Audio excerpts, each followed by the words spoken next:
bem, abra a tua Bíblia, o livro do Apocalipse. Estamos estudando o Apocalipse. Iremos refletir hoje dos versos 12 a 17, a igreja em Pérgamo. Podemos ler, meus irmãos? Apocalipse 2, 12 a 17. Após a leitura, convido você a continuar com a tua Bíblia aberta ou ligada para nós acompanharmos aqui o estudo da noite. Ao anjo da igreja em Pérgamo escreva: essas coisas diz aquele que tem a espada afiada de 2 gumes. Conheço o lugar onde você mora, que é o lugar onde está o trono de Satanás. Sei que você conserva o meu nome e não negou a fé que tem em mim, mesmo nos dias de Antipas, minha testemunha, meu fiel, que foi morto na cidade de vocês, aí onde Satanás habita. Tenho, porém, contra você algumas coisas. Estão aí em seu meio os que sustentam a doutrina de Balaão, qual ensinava Balaque a armar ciladas diante dos filhos de Israel para que comessem coisas sacrificadas aos ídolos e praticassem a prostituição. Além disso, estão também aí em seu meio os que seguem a doutrina dos nicolaítas. Portanto, arrependa-se. Senão, irei até aí sem demora e lutarei contra eles com a espada da minha boca. Quem tem ouvidos, ouça o que o Espírito diz às igrejas. Ao vencedor, darei do maná escondido. Também lhe darei uma pedrinha branca, e sobre essa pedrinha um novo nome escrito, o qual ninguém conhece, exceto aquele que o recebe. Que o Senhor abençoe a palavra dele ao nosso coração. Amém, irmãos? Bem, muito bem. Então, nós observamos aqui no início aqui dessa carta destinada a Pérgamo, é sempre o padrão, tem, né, sempre esse padrão, a carta que é enviada ao anjo da igreja. Nós estamos aqui na terceira carta do Apocalipse. Essa terceira carta é destinada à igreja que ficava na cidade de Pérgamo. E, na verdade, essa é uma das cartas, essa terceira carta, uma das cartas que nós podemos fazer uma aplicação direta aos nossos dias, à igreja contemporânea. É uma carta que, se nós observarmos aqui os detalhes, nós podemos abrir os nossos olhos e falar: Senhor, fala comigo, fale com o teu povo, conosco aqui, comigo, com você, com a igreja dos nossos dias. Então, veja, não é apenas uma mensagem, meus irmãos, minhas irmãs, que está diante de nós. Nós olhando aqui para Apocalipse 2, do 12 ao 17, mas nós podemos olhar essa mensagem e entendê-la como uma mensagem destinada a nós, destinada ao nosso tempo, à igreja dos nossos dias. Entende a diferença? Não só ler como um material histórico, falar: olha só o que Jesus quis dizer àquela igreja. Sim, essa é a primeira aplicação, mas nós também podemos olhar para esse material e falar: Senhor, olha aqui para nós, e tem muito sentido com os dias que nós estamos vivendo. Por quê? Porque, pelo jeito, pelo que nós lemos aqui, o pecado, a crítica que Jesus faz para essa igreja de Pérgamo era, veja se não tem tudo a ver com a gente, era a tolerância com o liberalismo. Mas já tinha isso lá naquele tempo? Sim, já tinha isso naquele tempo. E o desafio que há para essa igreja é o mesmo também para nós. Como que uma igreja, meus irmãos, como eu e você, igreja, povo de Deus, podemos permanecer firmes na palavra do Senhor, permanecer firmes na doutrina de Jesus, sem deixar se misturar com as heresias, sem deixar ser pego pelo mundanismo. Como que a igreja pode enfrentar as tentações do mundo, as tentações que estão diante de nós, as tentações da nossa carne, as nossas fraquezas, as seduções do nosso tempo, que está aí a toda hora na internet, na televisão, nas ruas, na mídia. Como que nós vamos enfrentar a sedução que nos envolve, que está diante dos nossos olhos, e permanecer fiel a Jesus? Porque é justamente isso que o Senhor está falando ali com aquela igreja de Pérgamo. E isso, meus irmãos, é importante nós entendermos, porque o ponto central da crítica O apontamento que Jesus faz aqui é justamente alertar aquela igreja de Pérgamo para o perigo de se misturar com aquela cidade, com aquela sociedade, com aquela cultura que nós acabamos de ler, que Jesus está falando o seguinte: a igreja de vocês está no lugar onde é o trono de Satanás. Entendeu? Então, é um alerta que o Senhor está fazendo, e para que a igreja de Jesus não se misture, para que o povo do Senhor Jesus continue fiel a Deus, a doutrina do Senhor, e não, você entende? Não se encaminhe para o engano doutrinário, a imoralidade que já acontecia naquela época. E aí, por isso eu falo, meus irmãos, tem tudo a ver com os nossos dias, tem tudo a ver com o nosso tempo. Está mais ou menos Ctrl+C, Ctrl+V. Né? Copia e cola, é justamente isso. Veja o verso 12, você está com a tua Bíblia aí? Dá uma olhadinha no verso 12. A carta, portanto, é destinada ao anjo da igreja de Pérgamo. Já tratamos quem que é esse anjo, lá na primeira carta aos Efésios, né? E também no capítulo 1. E aí quem está dizendo, olha só, quem é que está falando essa palavra? Repare, Cristo aqui, observe, ele é representado como aquele que tem a espada afiada de 2 gumes. Porque ele não fala, sou eu, Jesus, mas quem fala, quem está expressando a mensagem é justamente aquele que tem essa espada afiada de 2 gumes. E aí você observa, nós já passamos lá no capítulo 1, dá uma olhadinha na tua Bíblia, acho que nós temos aí o verso 16, é uma alusão, está fazendo justamente uma lembrança que nós já vimos essa revelação. Aquele que tem a espada que sai da boca é Jesus Cristo. Então, olha que coisa maravilhosa, nós já vimos essa revelação, já tivemos essa informação, nós já ficamos sabendo disso. É esse que tem a espada que sai da boca, é Jesus Cristo, está lá em Apocalipse capítulo 1, 16, e o mesmo Senhor, ele vem e reitera e insiste nessa informação, é justamente ele, a espada que sai da boca. O que é a espada que sai da boca? É a palavra de Deus. É a palavra de Deus. A espada de 2 gumes. E é uma palavra que é uma palavra de juízo. É uma palavra que é de justiça, de julgamento, pronunciada sobre uma igreja que começou a relaxar. O Senhor está falando, ele olha, a espada, lá mais para frente, nós vamos ver no finalzinho aqui dessa carta, ele vai dizer, se vocês não se arrependerem, olha, é a espada que sai da minha boca, diante de uma igreja que está se deixando relaxar o seu comportamento, as suas atitudes, diante do liberalismo, diante das tentações, que está diante ali da igreja. Verso 13, dá uma olhada. Veja que Cristo, ele sonda a igreja.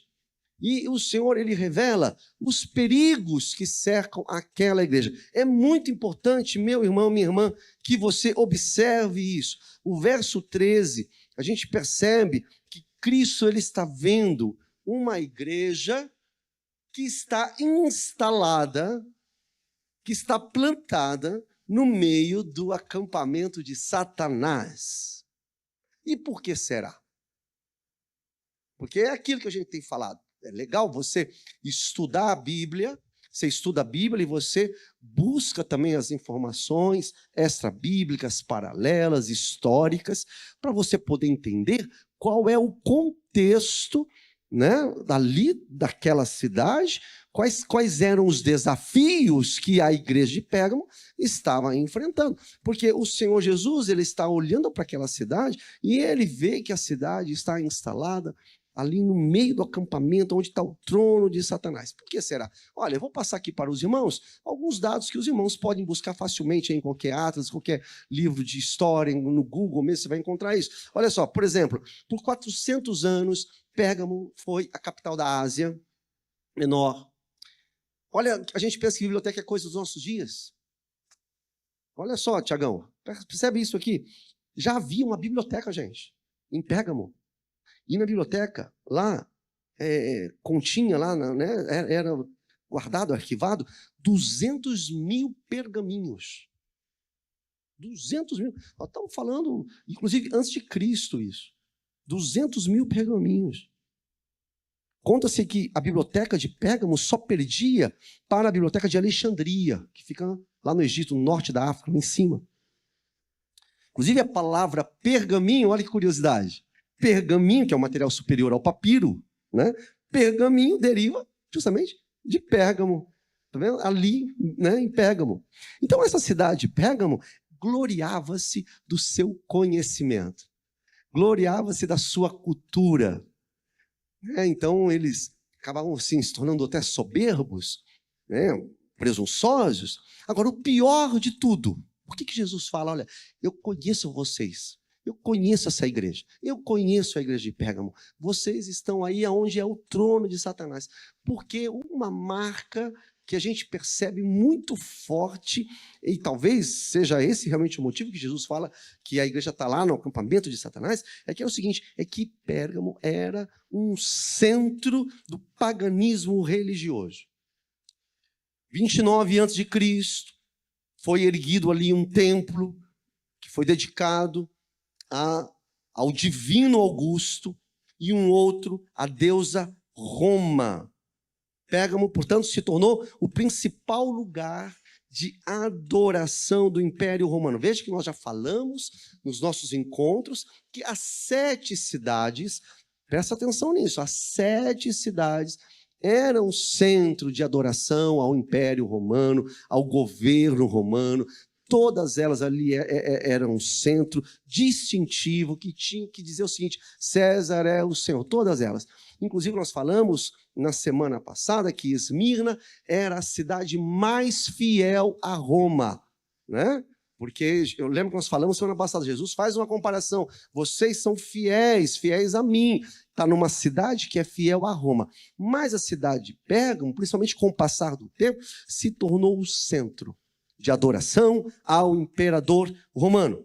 E não somente isso, olha como realmente ali era o trono de Satanás. Veja, gente, meus irmãos, a quantidade de templos que havia em Pérgamo. Você tinha lá templo a Zeus, a Júpiter, Trajano, ali adorava-se Atena, tinha também ali o templo para o culto a Asclépion, que é o deus da serpente das curas.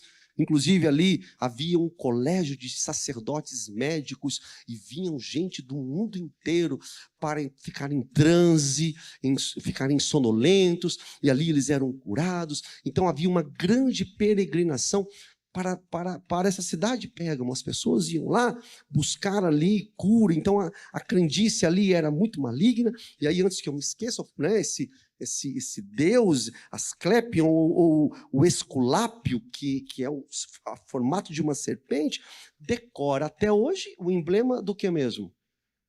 Da medicina. Veja que não tem nada que é uma folha em branco, né? Você acha lá bonitinho, tal, mas tudo tem, entendeu? Tudo tem um sentido, tudo tem uma raiz e vem lá de trás. Então, irmãos, veja só, Pérgamo era realmente uma cidade com muita adoração, uma cidade envolvida com baixa espiritualidade. Eu trouxe para os irmãos algumas imagens das ruínas, porque nós falamos na semana passada que das 7 cidades, somente Esmirna é que você tem hoje ainda. O resto virou ruína. Aí, primeiramente, está ali, olha lá, Pérgamo é um desenho de Frederic Chert, uma cidade próspera, populosa. Esse é um desenho, era uma cidade próspera e populosa. Passa para mim. Veja, irmãos, como a glória humana é passageira. Tudo, nós estamos instalados nesse tempo e parece que tudo vai ficar, tudo é muito lindo, mas a glória humana, ela é passageira. Está aí esse teatro, um teatro de 80 degraus, essa arquibancada, são ruínas. Pode passar, Lu. Olha só o pouco que restou da grandiosa biblioteca de Pérgamo, ruínas também, próximo. Isso aí é um altar ao deus, ao Zeus, com 36 metros de largura, 33 de profundidade. templo a Trajano, né? Colunas monumentais, um lugar assim, né? Muito bem estruturado, a arquitetura muito bonita. Ali também em Pérgamo, próximo. Esse aqui é o espaço sagrado, o templo de Atena. Inclusive aqui nesse desenho já vem até ali o desenho, né? O símbolo da deusa Atena. Então, aqui era o templo de Atena. Olha quantos deuses que você tem, tudo dentro da cidade de Pérgamo. Próximo. Hoje, as ruínas do templo de Dionísio. E, inclusive, essa foto que eu peguei, ela conta ali da mitologia grega do rei Midas. Conhece lá a história do rei Midas? Tem até, acho que, filme, né, Nicanor? O rei, ele recebeu do Dionísio o poder de transformar tudo em ouro. Já viu essa história? É uma história que é impactante, porque ele era muito ambicioso. Cuidado com a ambição. E ele fez um pedido ao Dionísio e que é o seguinte, ele gostava muito de ouro, gostava de dinheiro. O dinheiro bom na época é ouro. Então ele pediu o seguinte, tudo que ele tocasse, viu, Neto, virasse ouro. E dito e feito, ele recebeu essa graça e ele começou a tocar, Zé. Tudo que ele tocava virava ouro. Que beleza, começou a brincar ouro, ouro, ouro, ouro, ouro, ouro, até que chegou a hora do almoço. Aí ele foi pegar o franguinho. Quando ele pegou o frango, virou ouro. Aí ele falou, então, peraí, dá na minha boca. Mas tocou na boca dele, vira ouro. Não é só a mão, tudo que ele tocasse vira ouro. E a história é muito triste, porque, é claro que isso é mitologia, viu, gente? Mas olha só, até que chegou um momento ali, por um deslize, ele toca em quem? Na filha dele. E ela também vira uma estátua de ouro. Né? Então, o problema da ambição é ele acabar morrendo de inanição, porque, imagina, o cara não consegue comer de jeito nenhum. O perigo da ambição. Próximo aí. Então tá aí o templo do Dionísio. Temos mais? Olha aí o Asclepion, né? As estátuas, né? Fazendo uma alusão à medicina. Eu não sei se dá para os irmãos enxergar. Se você quiser tirar foto, você dá até um zoom, mas ali na foto tem uma explicação. Ali tinha banhos purificadores, exercícios físicos, orações, sacrifícios que faziam parte do tratamento. Acreditavam que as pessoas eram curadas durante o sono. Entre os métodos adotados em Asclepion, o mais importante era a autossugestão e também a hipnose. Então, isso aí, ó. Isso já acontecia. Temos mais? Acabou. Acabou. Então, tá aí. Tá aí. Quer dizer, então, vamos lá. Agora pega a informação de Jesus. Meus servos, eu sei que vocês estão no lugar onde é o trono de Satanás. A coisa ali era terrível, era uma fortaleza de religiões pagãs, de misticismos, de crendices, culto ao imperador. Então, o ambiente para a igreja permanecer ali era totalmente contrário. Era assim uma coisa, né, quase que impossível. Então, novamente, põe o verso 13 para mim, Lu. Jesus diz, olha, conheço o lugar onde você mora, que é o lugar, olha aí, gente, onde, vamos ler comigo, finalzinho, onde está o quê? Então, conforto para o nosso coração. Jesus ele não está alheio ao sofrimento da igreja. Ele sabe qual é a luta. Ele sabe a luta da igreja brasileira, da igreja do Estoril, a igreja que se encontra lá na África. Ele sabe, a igreja é dele. Ele é o Senhor da igreja.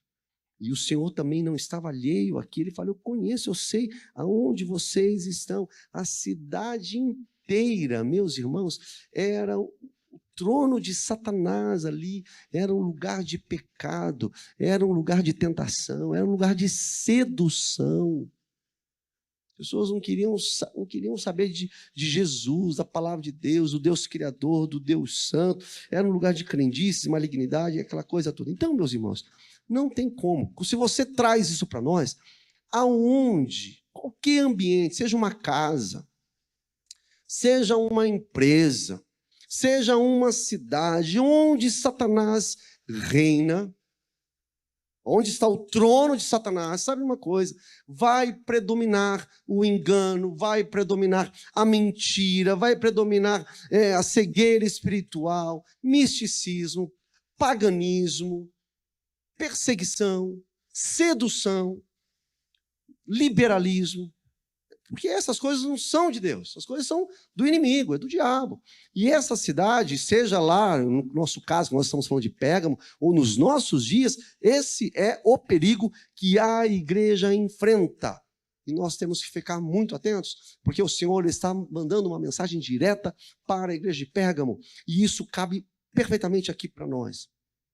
E veja, Jesus, o nosso Senhor, ele não apenas conhecia as obras daquela igreja, e as tribulações daquela igreja, mas ele também conhecia a tentação que a igreja estava enfrentando. Então ele conhecia a igreja, as tribulações, as tentações. E aí Jesus, ele diz palavras confortadoras para aqueles irmãos, para aquele povo ali de Pérgamo. Jesus diz assim, olha, eu sei que você conserva o meu nome. Ô bênção. E eu sei que você não negou a fé que tem em mim. Jesus conhecia a lealdade dos seus servos. Ele diz isso, eu conheço. Eu sei que vocês são fiéis. A igreja de Pérgamo, até um certo ponto, tinha mantido a fidelidade à doutrina. Não tinha escorregado na armadilha do liberalismo, até um certo ponto. Amor, Deus é amor, tudo pode, está tudo certo. Não. É exigido uma fidelidade à doutrina, à teologia, à palavra de Deus, aquilo que o Senhor nos ensina. Então, a igreja de Pérgamo, o Senhor está falando, eu sei que você conserva o meu nome, eu sei que você não negou a fé que tem em mim. A igreja manteve as suas convicções doutrinárias, as convicções no evangelho, mesmo no meio ali daquela crendice, no meio ali daquela Babel religiosa, aquela confusão religiosa. Mas o Senhor fala assim, você tem se mantido fiel, mesmo debaixo de perseguição, você não tem se intimidado, você não tem submetido, tem permanecido fiel. Verso 13 continua dizendo, vai dizer aqui, olha, mesmo no meio ali das lutas, veja que a igreja não negou o nome do Senhor, e o Senhor diz o seguinte, olha que coisa interessante, meus irmãos. Mesmo nos dias de Antipas, minha testemunha, meu fiel, que foi morto na cidade de vocês, aí onde Satanás habita. Quem é Antipas? A tradição Tertuliano vai dizer que Antipas era o pastor. Informação extra-bíblica. Eu sempre pontuo isso, não está na Bíblia. Mas a tradição acredita que Antipas era o pastor daquela igreja, ali da cidade de Pérgamo. E diz, porque olha só, o Senhor está falando aqui, olha, Antipas, está vendo a tua Bíblia aí? Não está aqui, veja no verso 13, verso 13 na tua Bíblia. Minha testemunha, meu fiel. E a própria palavra de Deus vai dizer o seguinte, que ele foi o quê? Morto, está vendo aí? Ele foi morto. Foi morto. Aí vão dizer o seguinte, sabe o que falam que ele foi morto? Ele foi colocado dentro de um touro de aço vermelho, né? E ele foi colocado ali dentro daquele touro e ele foi assado, ele foi cozido dentro daquele touro, por causa do nome de Jesus. Ou seja, morreu cozido, assado, asfixiado. Eu não sei, irmãos, vocês não estão falando aí, né? Falamos semana passada, os irmãos que foram jogados de cima da colina, tal, mas acho que essa aqui é uma das piores mortes, coisa terrível. Consegue, com muita seriedade, pensar um pouquinho no que é passar por uma dor dessa? Ser cozido vivo dentro de uma estrutura de aço fechado. Por amor ao Senhor, não dá para imaginar uma crueldade como essa. Deixa eu abrir aqui um espaço aqui, para quem está assistindo pelo YouTube, tem um link aí, confirma para mim depois, Gustavo, eu coloquei aí, tem um link que eu pedi para colocar, de um livro em PDF do Gary DeMar. O livro é O Martírio de Antipas. Entendeu? É um livro fino, mas assim que vai elucidar muito os irmãos que estão assistindo.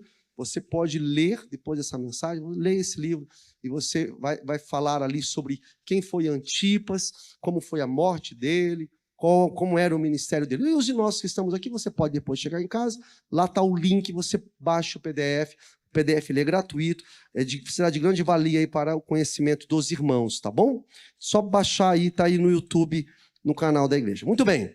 Então, meus irmãos, Jesus ele elogia aqui. Ele elogia. Agora, vamos lá, caminhando no texto. Nós paramos no verso 13. Jesus vai elogiar até ali, até o verso 13. Ele faz ali esse elogio. Por quê? A partir do verso 14, melhor dizendo, Jesus agora ele vai apontar o erro. Veja, Jesus ele elogia. Jesus fala, eu conheço a fidelidade. Vocês estão aí num lugar onde é o trono de Satanás, né? E isso pode ser também uma referência a nós, o tempo que nós vivemos também. E tomara que o Senhor olhe para nós e fale, eu conheço a fidelidade de vocês. Eu sei que vocês são fiéis. Tudo bem que não tem ninguém aqui que passou por um martírio igual do Antipas. Mas o Senhor pode olhar para nós e falar, eu conheço, sei que vocês são fiéis. Né? Mas eu convido os irmãos a colocar os olhos na crítica que Jesus faz, nos erros que a igreja estava cometendo, porque talvez possa haver uma similaridade com a nossa prática atual, né? Nosso tempo contemporâneo. Porque perceba a estratégia de Satanás, meus irmãos. E aí eu gostaria que você prestasse atenção, que é sutil. Perceba. A igreja ela foi perseguida. Insistindo, o Antipas mesmo foi morto. Martirizado. A igreja era perseguida ali. Só que é o seguinte, já que a perseguição não funciona, porque a gente sabe que não funciona mesmo, aliás, nós cantamos aqui, né, que o Coliseu não parou a igreja, não para. A igreja, quanto mais perseguida, mais ela avança. E ela avança cada vez mais de uma forma pura. Porque só permanece os que são do Senhor. Na perseguição permanece aqueles que são de Jesus, que têm o selo do Espírito Santo. E a igreja não para, ela avança na perseguição. Mas Satanás, ele é sagaz. E sabendo que a perseguição não para a igreja, né, já tinha matado Antipas lá, Satanás ele muda de tática. E a tática é justamente a tática da sedução. E é esse o problema. Esse foi o problema na igreja de Pérgamo, esse é o problema da igreja atual. Principalmente aqui do lado ocidental, por enquanto, brasileiro. A gente fala que tem uma perseguição, mas é uma perseguição branca, vamos dizer assim, bem levinha, né? Tem problema, por enquanto. Mas o que mais afronta a igreja hoje é justamente a sedução, o envolvimento com o liberalismo, o envolvimento com o pecado. Então, acredite, meus irmãos, uma coisa para que nós fiquemos assim despertados, a mistura, os achismos, uma teologia, um conhecimento doutrinário raso, superficial. Entende? E não se ofenda, eu vou dizer, o ecumenismo, essa mistura toda, é muito mais perigoso do que qualquer perseguição. Muito mais. Que vem a perseguição não destrói a igreja. O que destrói a igreja é a mistura, é o envolvimento. Esse é o problema da igreja. Essa mistura, o sincretismo, mentiras, distorções da palavra de Deus, que vai travando as mentes, vai desviando o olhar daqueles que eram fiéis a Deus. Isso não, não pode, não tem problema. Que problema que tem? Tem importância não. Imagina, tudo bem, está tudo certo. E a palavra do Senhor vem falar para nós: desperta tu que dormes. Desperta tu que dormes. E são sempre poucos. Então, para que nós entendemos aqui, meus irmãos, que na crítica de Jesus, parte dos membros da igreja aqui de Pérgamo começaram a ceder diante da sedução, do engano, das festas, das propostas, né? Nós vimos aí algumas fotos, a quantidade de templos, e cada templo daquele ali tinha uma festa. Havia uma festa, haviam celebrações, a cidade recebia multidões, entendeu? Então tudo atrai as pessoas querem participar dessas coisas, e começam a se desviar da verdade. É sempre assim, é como hoje. Parte da igreja estava envolvida, como hoje. Parte da igreja brasileira, da igreja evangélica, vive envolvida no mundanismo. No mundanismo. Sem temor algum ao Senhor. Mas ali em Pérgamo, tinha uma parte que se mantinha fiel. Como sempre tem o remanescente. Sempre tem o remanescente. O Senhor sempre mantém aqueles que são seus. Porque veja, o que você está falando, pastor? É isso mesmo? Acompanhe comigo, vê qual que é a interpretação que você faz. Veja aí o verso 14, acompanhe comigo, leia aí também na tela. Eu tenho, porém, olha lá, Jesus elogiou, sei que vocês são fiéis, tem aí o Antipas que morreu, vocês estão aí no lugar onde é o trono de Satanás, mas agora no 14 mudou a conversa. Olha o que Jesus diz. Jesus fala assim, olha, eu tenho contra vocês algumas coisas. Por quê? Estão aí no meio de vocês aqueles que sustentam a doutrina de Balaão, o qual ensinava Balaque a armar ciladas diante dos filhos de Israel, para que comessem coisas sacrificadas aos ídolos e praticassem prostituição. Veja só, Jesus ele não aponta um erro. Se você está aí, olha a primeira linha, tenho contra vocês algumas, não é uma coisa. Tem algumas coisas. E tem aí no meio aí de vocês, Jesus vai apontar aqueles que sustentam a doutrina de Balaão. Jesus, ele menciona aqui o erro de Balaão como sendo, de novo, tá? É o Ctrl+C, eu pego e aplica. Ele diz o seguinte, tem gente aí no meio da igreja de vocês que está cometendo o mesmo erro lá do profeta Balaão. Mesma coisa. Quem é Balaão? Aí você tem que dar uma olhadinha na tua Bíblia. Lá em Números capítulo 22. Nós pregamos em Números, né? No domingo. E aí você pode olhar lá em Números capítulo 22. Porque lá a história, passando rapidamente, para você que não está muito bem familiarizado, tinha o rei dos Moabitas, que é o Balaque. E o Balaque, Moabitas, você sabe como que é esse negócio? Não gosta de Israel. Há uma inveja santa de Israel. Santa não, uma inveja maligna de Israel, né? Eles odeiam Israel, eles querem destruir Israel, não querem saber de Israel. E aí o tal do Balaque, ele fala o seguinte, eu quero destruir Israel. E ele contrata o profeta Balaão. Chama lá o Balaão, e ele contrata o Balaão, diz a história, para que o Balaão consiga amaldiçoar Israel, profetizar contrário a Israel. E o Balaão, ele acaba se vendendo por causa da ambição. Por causa de dinheiro. Coisa feia, né? Pastor que se vende por causa de dinheiro. Profeta que se vende por causa de dinheiro. Que absurdo.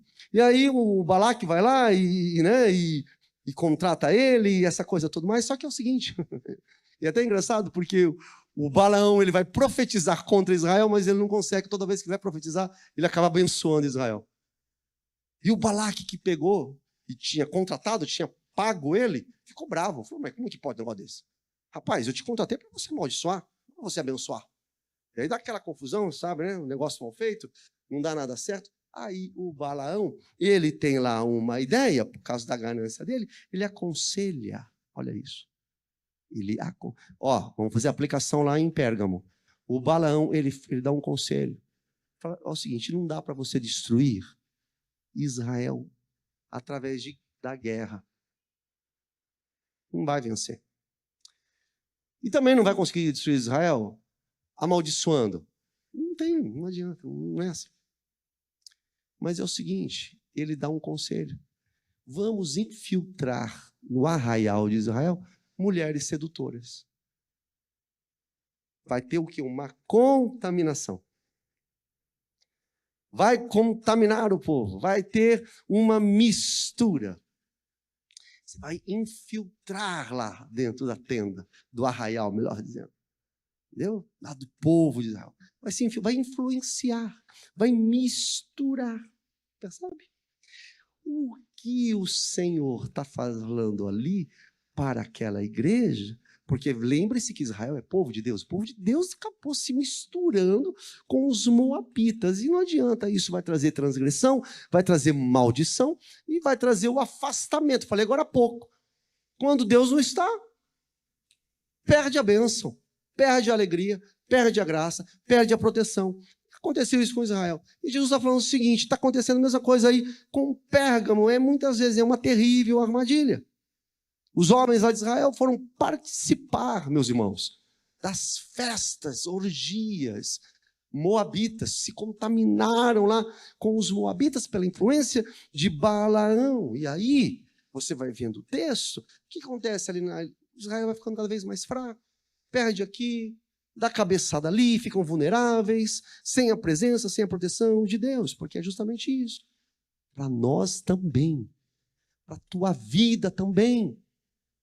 Você deixa se misturar pelo paganismo, pela cultura diabólica do nosso tempo, mesmo que você diz que ame Jesus, mesmo que você venha na igreja, mesmo que você tenha um envolvimento ativista, você se envolve, você trabalha, mas se você está envolvido, você acaba ficando fraco, vulnerável, desprotegido, você pode tropeçar, cair a qualquer momento.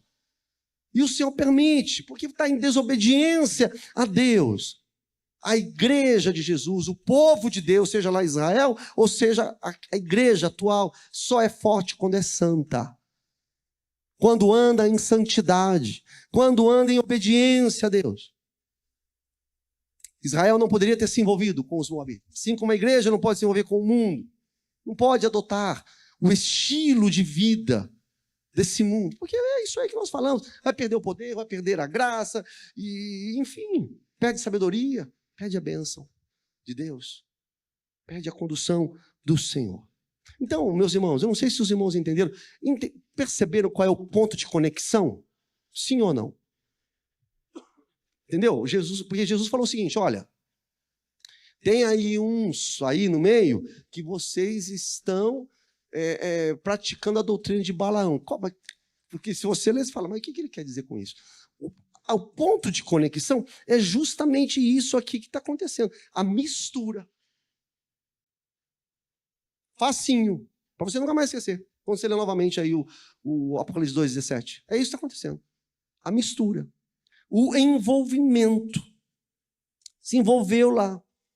Lá na época de Israel. Né? Por influência do profeta Balaão. E aqui, Jesus está falando no Apocalipse, olha, parte do povo aqui da igreja também está se misturando com o paganismo de Pérgamo. Olha aí o verso 14, eu ponho para mim, Lu. Inclusive, tem aí, eles estão comendo, olha só, coisas sacrificadas aos ídolos. Está vindo gente crente em Jesus, está lá comendo coisa sacrificada aos ídolos. Aquele monte de ídolo, aquele panteão todo lá de deuses que tinha lá. Zeus, Atena, e todos lá que nós vimos. Então, está lá. Você está comendo comida oferecida aos ídolos. A gente tem que lembrar. E eu fui buscar rapidinho. Você olha lá em 1 Coríntios capítulo 10, põe para nós. O apóstolo Paulo, ele falou a esse respeito. Ele disse o seguinte, é impossível beber o cálice do Senhor e o cálice dos demônios. E se você olha o contexto lá, ele está falando justamente sobre essa questão de participação nas festas dos templos pagãos, quando há implicação de adoração a deuses pagãos. É impossível. Eu comi sem consciência. Paulo até vai falar isso aí, Romanos também fala, não tem problema. Não há problema. Agora, está lá, está oferecido a um ídolo. um alimento que é resultado de sacrifícios, de adoração, e aí vai lá e se envolve com um negócio desse, é impossível. O apóstolo Paulo fala em 1 Coríntios, você participar do cálice do Senhor e do cálice dos demônios. Então, volta de novo a Pérgamo. Parte da igreja estava assim, envolvida com um baixo padrão moral. Essa era a situação. A outra parte da igreja, apesar de fiel ao Senhor, ouçam aí, líderes, estava calada, conformada, em silêncio, omissa. Parte da igreja estava assim.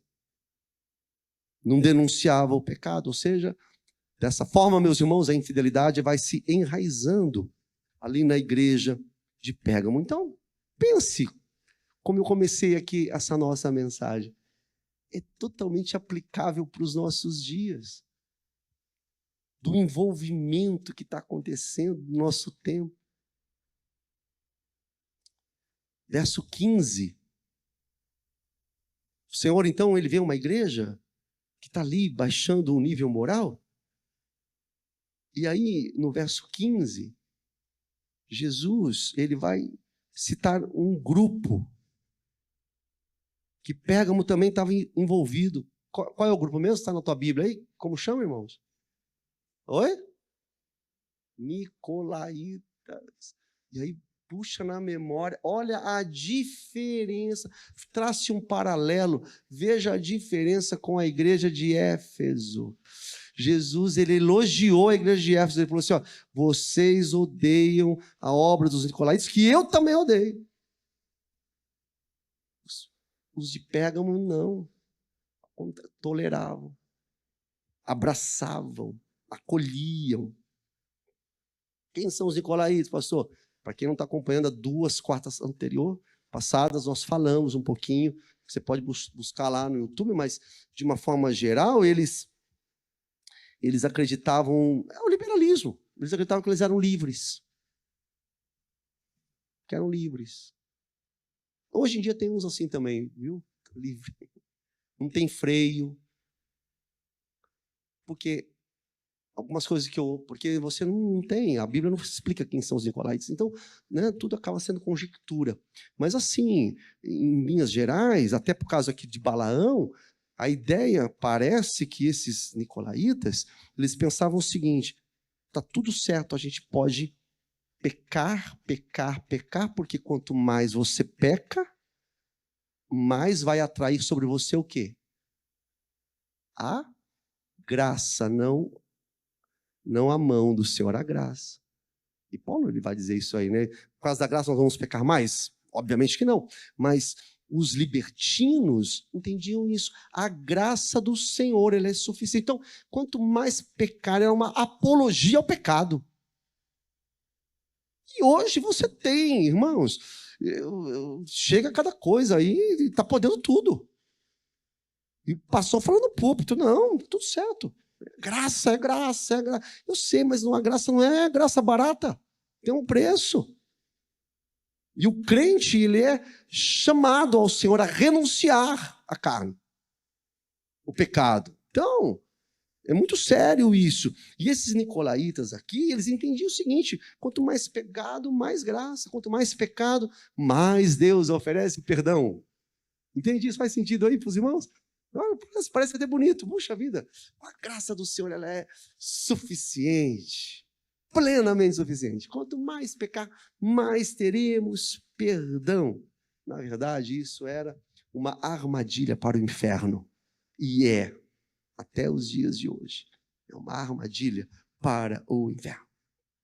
Então, parece que a forma de pensar aqui desses nicolaítas, queridos, se encaixava perfeitamente com a doutrina de Balaão.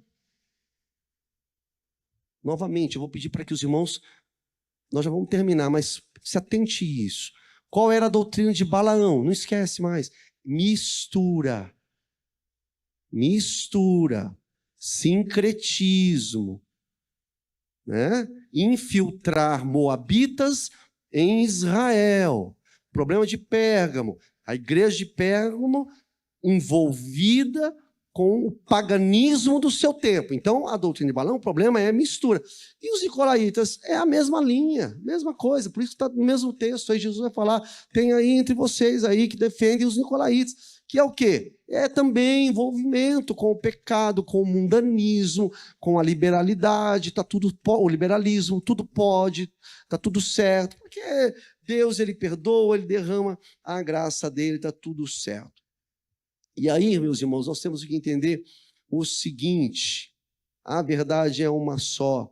Essa cidade de Pérgamo, conforme Jesus falou, era realmente um lugar sombrio. Era um lugar maligno. E o diabo estava ali. Ali havia o trono do diabo. É claro que é uma forma alusiva, figurativa, que está falando. Não é que, não vai pensar, olha, literalmente ali é que ficava o trono do diabo, hein? Não é isso. Mas é o seguinte, ali, esse local sombrio, de pecaminosidade, né? de muitas religiões, de muitas crenças. O Senhor está falando o seguinte, ali é um centro de Satanás. E uma coisa que me vem aqui à mente, que a gente tem que sempre lembrar, a gente tem que mandar embora aquela ideia do tempo, lá da Idade Média, que as pessoas pensam o diabo como chifre, casco, o garfo, como chama o garfo, gente? O tridente, eu ia falar tripé é isso aqui, né? O tridente, entendeu? E o rabo, para. Aliás, o John Stott, né, o reverendo anglicano, ele fala uma coisa disso. Ele fala assim, não, abandona, né, essa ideia aí, né, medieval, abandona isso. Satanás é um ser espiritual poderoso, que assassino, que veio para matar, veio para roubar, destruir as nossas vidas, ele cega o entendimento das pessoas, ele cria armadilhas, conforme nós falamos agora, a igreja era perseguida, não deu certo, então agora ele ataca com sedução. E ataca com sedução na tua casa, sobre os seus filhos, filhas, tudo parece que não tem problema, entendeu? É tudo muito maquiado. Irmãos, nós temos que estar em oração. Fala, Deus, dê sabedoria para nós, porque Satanás, com o seu poder, né, de sagacidade, ele usa, sabe o quê? Acima de tudo, a inclinação do nosso coração, que é má. Porque também não é tudo para Satanás. Ele usa a nossa inclinação, a nossa tendência ao pecado. E aí o crente escorrega e erra, porque falta oração. Então, meus irmãos, para a gente encerrar aqui esse texto, Jesus agora ele vem com a graça dele. Observe aí. Jesus fala o seguinte. Ele diz assim, ele dá um alerta. Qual é o alerta que ele dá mesmo aí na Bíblia, irmãos? Arrependa-se. Jesus está aqui exortando, a igreja precisa cair fora, sair fora desse desvio doutrinário. Tem que extirpar esse erro, esse câncer de Balaão, dos nicolaítas, do paganismo. Extirpa isso. Arrependa-se, o Senhor está fazendo. É a mesma mensagem para a igreja de hoje. Quando eu falo igreja geral, para nós individualmente, arrependa-se. Fala, Senhor, tenha misericórdia da minha vida, Pai. Permita, Senhor, que eu entre em desvio da Tua palavra. Nossa vida tem que ser pautada pela palavra de Deus, pelo ensino da palavra de Deus. A palavra de Deus tem que conduzir nossos pensamentos, as nossas decisões, a nossa vida, em todas as coisas. Em tudo, meus irmãos. Veja. A gente percebe aqui que, embora parte dos membros da igreja tenham se desviado, tenham entrado aí nesse caminho, né, de tolerar o pecado, esses aí tinham que se arrepender. Mas também tinham os outros que tinham que se arrepender também. Porque estavam em silêncio. Toleravam ali o erro, eram omissos, não podemos ser omissos. Veja que enquanto a igreja de Éfeso não aceitava esse tipo de conduta, Pérgamo aceitava, a igreja aceitava. A igreja aceitava. E isso é a liderança da igreja. Ele não tem autoridade sobre a liderança da igreja. Isso não é brincadeira. O Senhor nos chamou, não é para cuidar, irmãos, me perdoe, de cimento, entendeu? De ferramentas, essas coisas são importantes, mas há algo muito mais profundo aqui envolvido. Estamos falando da igreja de Jesus, igreja espiritual do Senhor. E a liderança tem que ter isso. Tem que falar, Senhor, revista-nos com o teu poder, com a sua autoridade, com a tua palavra. Não podemos deixar que o liberalismo, que o engano, que a mentira, que o pecado adentre no meio do povo de Deus. Não podemos deixar. Liderança. Estava errando aqui feio aqui a igreja de Pérgamo. E Jesus avisa o arrependimento aqui, olha só o que ele diz. Dá uma olhada aí na tua Bíblia. Ele diz aqui, olha, no verso 16, se não tiver arrependimento, ele fala, irei aí sem demora com a espada da minha boca. Irei com a espada da minha boca. Novamente, uma referência, Apocalipse capítulo 1, verso 16. Quem tem a espada em sua boca é Jesus Cristo. Ele virá com o seu juízo, com a sua sentença contra todos aqueles que permanecem em rebeldia. Por fim, irmãos, verso 17. Vamos ler juntos, verso 17? Vamos lá? O que diz aí? Ouça o que o Espírito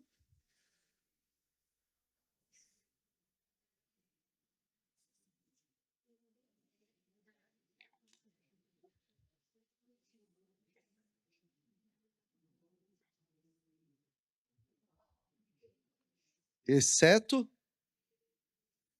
dá uma olhadinha, veja na sua Bíblia, só 3 observações. Os vencedores vão comer do maná escondido.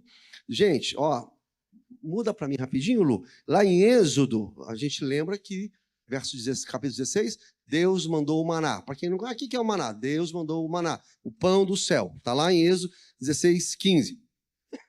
E aí, quando o povo de Israel, porque estava no deserto, quando o povo de Israel entrou lá na terra prometida, eles organizaram, pegaram lá um vaso, um recipiente e guardaram um pouco do maná na arca da aliança. E depois também no templo. Você vê isso em Êxodo 16, 33, 34 e Hebreus, para que você faça o estudo na sua casa depois, você vai confirmar também 9:4 está falando isso daí. Agora, olha só, Apocalipse está dizendo o seguinte, o vencedor ele vai comer do maná escondido. Coisa linda. Do maná escondido. O que significa? O vencedor vai desfrutar das bênçãos do Senhor.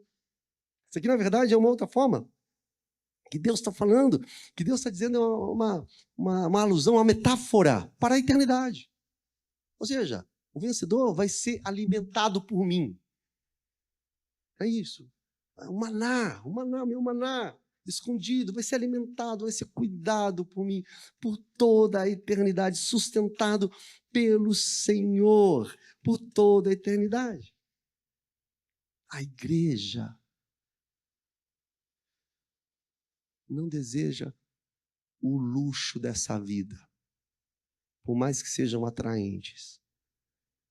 A igreja não deseja os banquetes dessa terra. A igreja deseja o maná do Senhor. Daniel falou, não quero me envolver com os banquetes dessa terra. Os palácios desse mundo. Daniel já tinha o discernimento do mesmo Espírito que está aqui, lá atrás. Ele falou, não vou me envolver. Não vou me envolver. A igreja tem que desejar esse maná aqui. O vencedor vai comer esse maná. Segundo lugar, aqui nesse mesmo versículo 17, meus irmãos, os vencedores receberão uma pedrinha. Eu fiquei, não sei se você, eu fiquei encanado com essa pedrinha. Daí você vai procurar lá. Dizem que na antiguidade, quem recebia uma pedrinha branca, essa pedrinha branca era uma espécie de entrada para o banquete.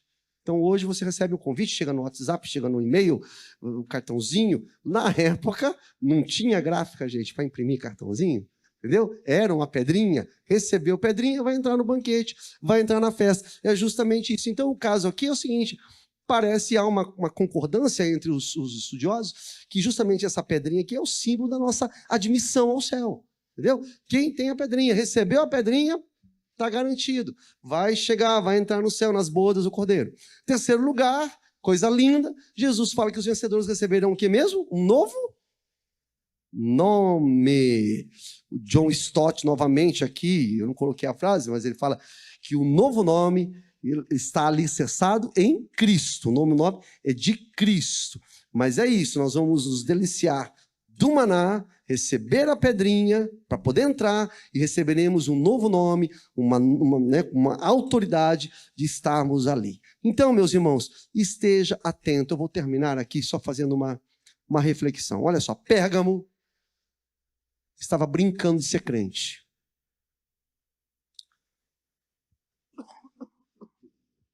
Estava lá, adaptado. Me lembrei da história do sapo. Conhece a história do sapo? Como que é a história do sapo? Sei que tem gente que sabe contar melhor. Assim você deve saber melhor que eu a história do sapo.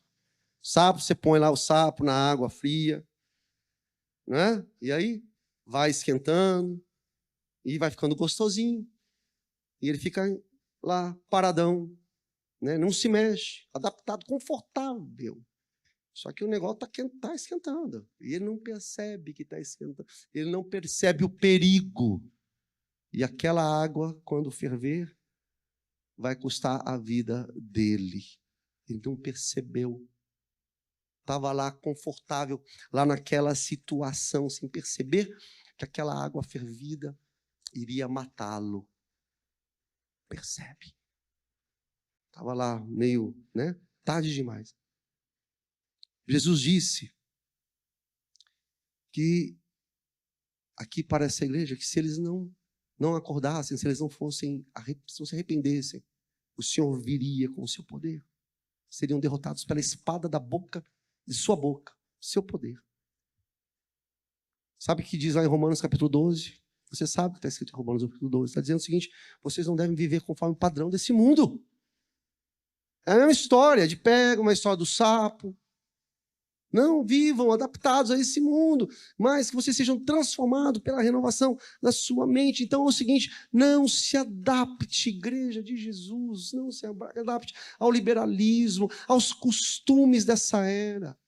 Eu falo para mim, eu falo para o meu irmão, para a minha irmã, para nós. É alerta do Senhor, a palavra de Deus ela é viva, a palavra de Deus ela é eficaz ao nosso coração. Não se deixe ser seduzido pelas atrações desse mundo. Não permita que você caia nas estratégias do diabo. Não brinque com o perigo.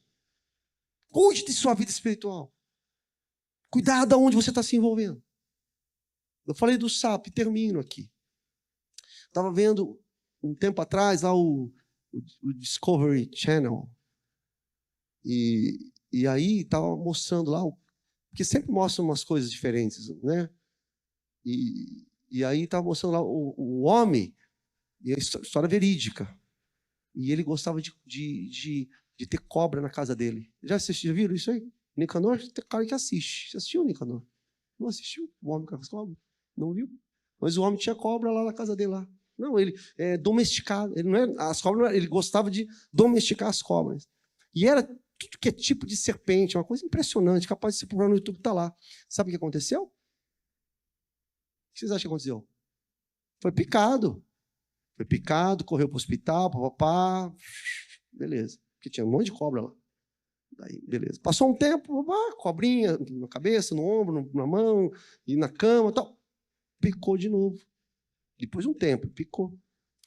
Só que ele já foi mais debilitado. E a reportagem disse que é sério isso. O médico falou: olha, para com isso. Se o senhor for nesse nível, se o senhor for picado de novo, o senhor vai morrer. Ah, mas ele falou: não, mas que ele gosta, né? Ele faz tempo que ele está envolvido com isso, e está acostumado, ele gosta de cuidar de cobra. Para encerrar a história, meus irmãos, ele foi picado pela terceira vez, e ele morreu, não teve jeito. O estado foi gravíssimo e ele morreu. Qual que é o que a gente pode tirar aqui dessa lição? Ele gostava daquela situação, era perigosa, mas ele não levou em conta. Ele achou que dava certo. Então, crente em Jesus, cuidado. Sério mesmo. Cuidado com a sua vida, você pode gostar disso ou daquilo, mas isso pode ser da sua parte uma insistência no erro. Você pode estar insistindo num erro que é um perigo para a tua vida espiritual. Está brincando com serpente. Está brincando com cobra. Insiste porque você gosta. Você tem essa tendência a gostar, porque você está acostumado. Mas eu quero dizer para você o seguinte: não brinque com a oportunidade da vida que Jesus está lhe dando. Santifique a sua vida. Santifique o seu caminho. Ouça enquanto há tempo, porque o inimigo ele veio para roubar, matar e destruir. Ele quer ver a nossa morte. Então, se é possível ainda, arrependa-se. Você que ouve em casa, arrependa-se. A mensagem de Jesus para a igreja de Pérgamo, ela é facilmente aplicada para a igreja atual, contemporânea. Arrependa-se enquanto é tempo. Vamos ficar de pé, vamos orar ao Senhor.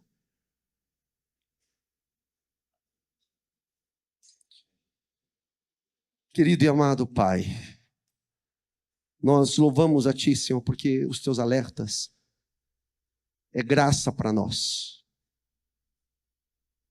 Tu és um Deus que nos ama muito, Pai. Que nos ama muito.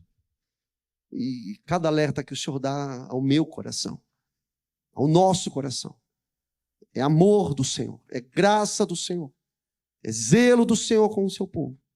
Porque o Senhor não quer que nós nos perquemos. O Senhor não quer que a gente caia, Senhor, na morte eterna. Deus amado, por isso nós clamamos a Ti. Venha nos perdoar, venha nos despertar. Eu louvo ao Senhor por cada irmão que se encontra, Deus. Obrigado, Deus. Nós temos a oportunidade de ouvir a Tua palavra. Nem eu, nem ninguém aqui poderíamos falar. Não sabia, nós sabíamos muito bem. Então desperta, Deus, o nosso coração, a nossa vida. Santifica-nos, Pai. E coloca no nosso coração arrependimento, porque o arrependimento vem do Senhor. Porque no Senhor nós vivemos com segurança. É segura, a segurança que só o Senhor pode nos dar. Oh Deus, segure em nossas mãos, firma os nossos passos, santifica as nossas vidas, Pai, em nome de Jesus. Santifica-nos, Pai Santo. E nós viveremos para a honra e glória do Teu nome, para sempre e sempre. Nos abençoe, abençoe, Deus, o Teu povo. Abençoe aqueles que estão enfermos. Lembramos do Alan, Pai. O Alan está lá, internado, Deus. De novo, Senhor, tenha misericórdia do Teu servo. Tenha misericórdia da Priscila, sua esposa, Senhor, que está com o coraçãozinho aflito, Pai. Deus querido, intervenha com o Teu poder. Claro, Senhor, que a Tua vontade, ela é boa, agradável, perfeita, é soberana. Mas nós, como o Teu povo, Deus, irmãos do nosso irmão, nós apresentamos ele diante de Ti e rogamos ao Senhor, coloca a Tua mão de boa, de médico, e levanta o Alan daquele leito, Deus, e traga ele de volta para casa, em nome de Jesus. E nos alegraremos, Pai Santo, sempre, sempre com o Senhor. Fique conosco, nos despeça debaixo da Tua paz, em nome de Jesus. Amém.